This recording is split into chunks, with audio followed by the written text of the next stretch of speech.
आता निवडणुकीतून माघार नाही, जे.पी. गावित. नमस्कार मित्रांनो, आपण चॅनलवर नवीन आला असाल तर कृपया चॅनलला सबस्क्राईब करण्यास नम्र विनंती आहे. चला तर बघू नवीन काय विशेष. दिंडोरी लोकसभा निवडणुकीतील ट्विस्ट दिवसेंदिवस वाढतच असून आता महाविकास आघाडीने नाही म्हटले तरी दिंडोरीतून निवडणूक लढविणारच असा ठाम विश्वास जे.पी. गावित यांनी व्यक्त केला आहे. जे.पी. गावित पुढे म्हणाले की माकप हा महाविकास आघाडीचा घटक पक्ष असून महाविकास आघाडीने दिंडोरीतून उमेदवार देताना माकपचा विचार घ्यायला हवा होता. मात्र तसे झाले नाही. दिंडोरीत माकपची मोठी ताकद असल्याने माकपने दिंडोरीची जागा लढवण्याबाबत निर्णय घेतलेला आहे. ही पक्षाची भूमिका असल्याने आता यातून माघारी नाही. राष्ट्रवादी पवार गट महाराष्ट्रातून 10 जागा लढवित आहे. त्यातली दिंडोरीची एक जागा राष्ट्रवादीने माकपला द्यावी अशी मागणी माकपने केली आहे.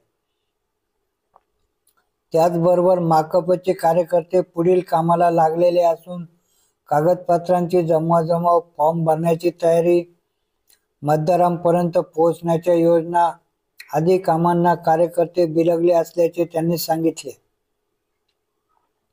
शुक्रवार दिनांक 19 एप्रिल रोजी माकपच्या मेळाव्यात जे.पी. गावित यांनी महाविकास आघाडीकडे दिंडोरीची जागा मागितल्यानंतर लगेचच शरद पवार यांनी प्रदेशाध्यक्ष जयंत पाटील यांना नाशिकला पाठवले.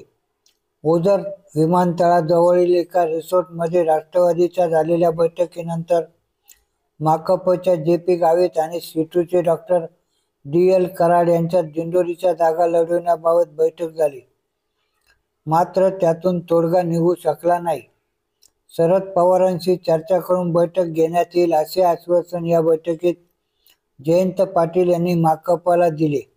मात्र आता या बैठकीची वाट न पाहता आम्ही कामाला लागलेलो आहोत. राष्ट्रवादीच्या हट्टामुळे जर राष्ट्रवादी आणि माकपचे दोन्ही उमेदवार पडले तर याची जबाबदारी राष्ट्रवादीची असेल असा इशाराही जे.पी. गावित यांनी दिला आहे.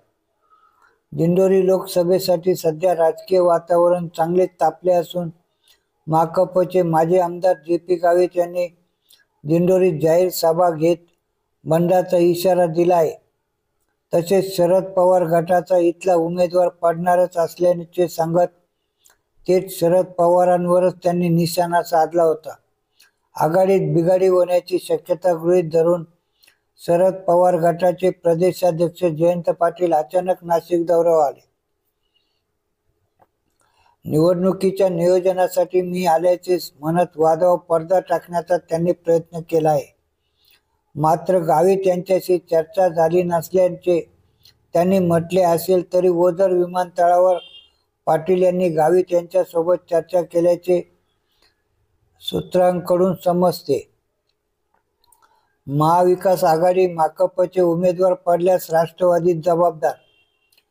दिंडोरीत महायुतीच्या उमेदवारासमोर महाविकास आघाडीचा उमेदवार कच्चा असून त्यांच्यात लढत झाल्यास महाविकास आघाडीचा उमेदवार पडणारच यात शंका नाही.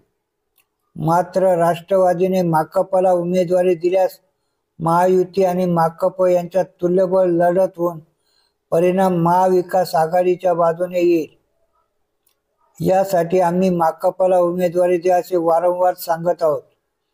याच्या उलट महाविकास आघाडी आणि माकप अशा दोन्ही पक्षांचे उमेदवार पडल्यास यास राष्ट्रवादी जबाबदार असेल असा आरोप माकपचे नेते जे.पी. गावित यांनी केला आहे.